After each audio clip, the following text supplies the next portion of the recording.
На неделе президент Сооронбай Жээнбеков совершил официальный визит в Объединенные Арабские Эмираты, где встретился с наследным принцем Абу-Даби, главного из Эмиратов, Мухаммедом бин Заед аль-Нахаяном, по приглашению которого и прибыл в страну.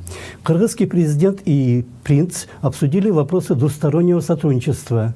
Жээнбеков заявил, что всестороннее взаимодействие Кыргызстана и Объединенных Эмиратов взяло курс на стабильное развитие. Принц подчеркнул, что визит является свидетельством высокого уровня взаимоотношений двух стран. Было подписано 7 документов в области культуры, образования, сельского хозяйства, туризма, социального развития, в том числе и о сотрудничестве по созданию Исламской академии в Кыргызстане. Жээнбеков также встретился с премьер-министром и вице-президентом Объединенных Эмиратов Мухаммедом бин Рашид аль-Мактумом, гендиректором фонда Заед Хамадом Салем бин Кардоус аль-Амири, председателем Совета директоров Торгово-промышленной палаты Эмирата Дубай Маджидом Саиф аль-Гурейром, а также соотечественниками, проживающими в Эмиратах. Одна из них, Чолпон Абдрахманова, задала вопрос президенту о Раиме Матраимове, что он инвестировал в Дубай не менее 12 миллионов долларов, купил недвижимость в